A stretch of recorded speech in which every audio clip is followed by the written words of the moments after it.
On va maintenant voir les nouveautés dans la version développement de FreeCAD, version 1.1. Pour l'installation de la version développement en parallèle de la version stable, jetez un coup d'œil à ma dernière vidéo. Je vous explique rapidement comment installer en parallèle la version développement avec la version stable, sous Windows avec la version portable et puis sous Linux avec une app image. On va directement rentrer dans le vif du sujet avec ce que je vous ai déjà aussi rapidement montré, le nouvel outil Transform. Donc clic droit sur le corps, Transform. Et là, vous voyez que comme avant, vous avez ce repère qui était avant X, Y, Z, puis maintenant qui est en coordonnées locales UVW. Donc ça va vous rappeler vos cours de mécanique fondamentale ou mécanique du solide. Mais ça reste la même chose. Ce qu'il y a de vraiment neuf dans cet outil, c'est que maintenant on peut le placer à différents endroits du corps. On peut choisir les endroits auxquels on va le placer, ce qui est très pratique. Parce qu'avant, si vous vous rappelez bien, si vous aviez construit votre corps basé sur une pièce externe, vous pouviez avoir en fait la pièce totalement décentrée par rapport à ce repère et puis pour l'utiliser rapidement pour faire un peu un design du plot, c'était des fois un petit peu ennuyeux pour la manipulation. Vous étiez vraiment obligé de passer par l'atelier assemblage. Donc là maintenant en fait vous pouvez simplement sélectionner une référence custom, puis vous pouvez choisir.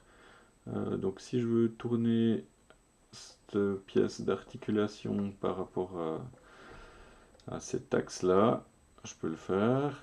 Et puis si je veux maintenant le faire par rapport à celui-là, il faut juste que je clique. Je peux le faire aussi. C'est hyper pratique du coup, parce que ça va vraiment beaucoup vous faciliter la vie, quoi. Donc voilà, ça première grosse amélioration. On se demande d'ailleurs pourquoi ça n'a pas été fait comme ça depuis le début. Ben, la réponse elle est toute simple, c'est que les choses simples ne sont pas si simples à développer. Il faut comprendre l'usage que les utilisateurs terrain ont réellement des outils. Et quand vous avez le nez dans le guidon, que vous développez votre logiciel, vous habituez à des choses qui ne sont pas forcément pratiques pour la plupart des gens. Et voilà, ça perdure gentiment dans le temps. Mais là, joli boulot pour ceux qui ont développé ça, c'est vraiment super cool. Ça va nous faire, à tous les utilisateurs de FreeCAD, ça va nous faire gagner un paquet de temps.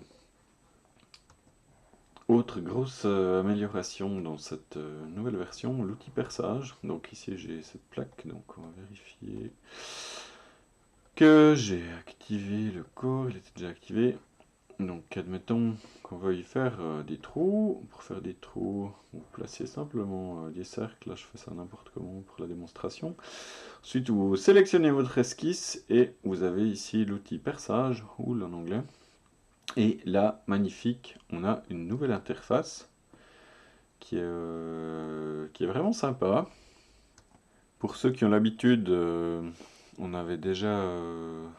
c'était déjà un chouette outil, déjà bien pratique. Mais là, ils ont vraiment travaillé sur l'utilisabilité et la lisibilité de l'interface. C'est franchement sympa. Alors je vous montre ça tout de suite. Alors comme maintenant vous pouvez choisir en fait quels éléments doivent être percés dans votre esquisse. Donc entre point et cercle. Donc on va tester ça tout de suite. Si on reprend notre esquisse et on rajoute des points au lieu des cercles, ça devrait faire mes perçages pas à la même place. Alors on peut choisir, du coup on peut choisir. Et là ça fait point et cercle, ça a tout percé. Si on veut que les points, ça fait que ce perçage là. Et si on veut que les cercles et les arcs, ça fait ces deux perçages là. Donc ça c'est déjà un petit truc sympa. Comme d'hab, on a les têtes de vis. Donc soit avec un chanfrein, soit une tête peut-être en fromage là où le, le chanfrein est un peu plus profond. Donc là, vous pouvez choisir un petit peu ce que vous voulez. Et comme avant, en fait, on a les normes. Donc moi, j'utilise surtout des vis ISO avec des pas métriques réguliers ou des pas fins.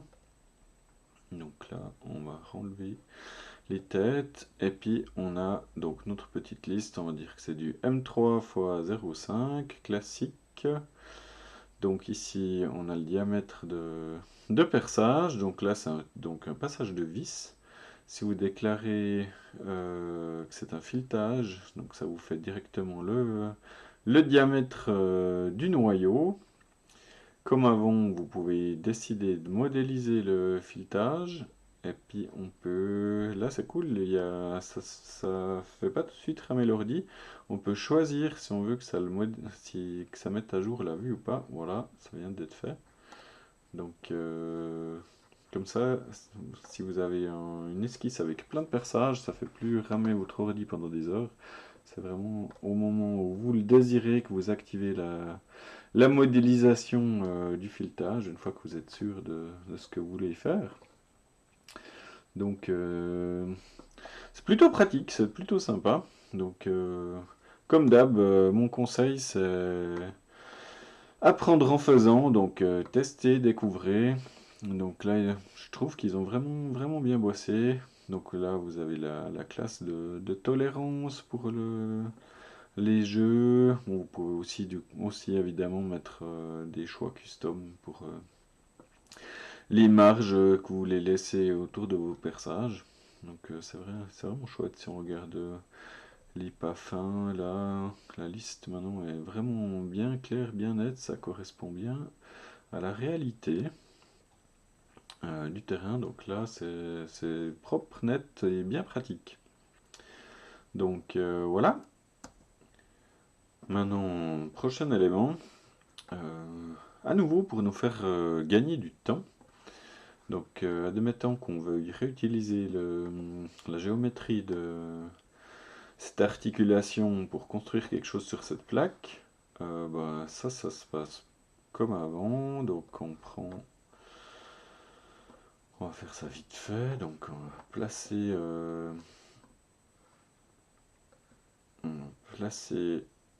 notre pièce, on va dire là au-dessus. Voilà, ça suffit. Puis maintenant, comme je travaille dans la plaque, je vais utiliser l'articulation pour créer un subshape binder. Voilà. Maintenant, on va masquer la vraie pièce. Comme ça, on a notre pièce d'articulation ici. Et admettons que je veuille dessiner un axe ici pour fixer cette bielle là au milieu. Alors, comme avant, on crée une esquisse sur la face. Puis maintenant, en fait, pour projeter les géométries, on a un nouvel outil là. Donc on va pouvoir ici, donc la projection de géométrie externe. Alors c'est comme avant, sauf que si vous vous rappelez bien, avant on pouvait utiliser ça pour construire, donc reconstruire notre esquisse par rapport aux éléments projetés. Tandis que maintenant, en fait, c'est directement utilisable. Donc là, à nouveau, un big gain de temps, parce que tous les éléments qu'on reprend tels quels, il n'y aura plus besoin de les reconstruire par-dessus. Donc ça, c'est un autre truc vraiment cool. Donc voilà. Et pour conclure le tour de ces petites nouveautés que je trouve intéressantes, on va faire un petit tour par l'atelier assemblage, où une petite icône d'animation à pousser. Donc comme avant, on crée un nouvel assemblage, et puis là on va y insérer du coup nos petites pièces. Donc moi je vais utiliser que des pièces d'articulation. Donc la première je la bloque, et puis on en met une deuxième, une troisième. Voilà. Donc là on a les pièces de l'assemblage qui viennent se mêler. On va cacher les pièces originales. On va faire un assemblage ultra simple. Donc je vais mettre une petite contrainte de révolution entre ces deux éléments. Voilà, on dit OK. Et puis là, on fait pareil avec la troisième. C'est vraiment purement illustratif. Voilà, magnifique. Alors, comme avant, on peut manipuler les choses. Mais du coup, ce qui est bien, mettons qu'on veuille faire une espèce de petit pendule là. Alors, il y a cette petite icône qui a poussé, création de simulation. Donc, comment ça se passe? Ben, simplement, sur chaque contrainte que vous avez créée, vous pouvez déterminer, en fait, donc on prend ici donc la contrainte de révolution 1, on lui met une petite contrainte fois le temps, donc on va dire une fois par le temps, et puis sur la deuxième contrainte, on met deux fois par le temps, voilà. Et puis après, on peut créer une petite animation.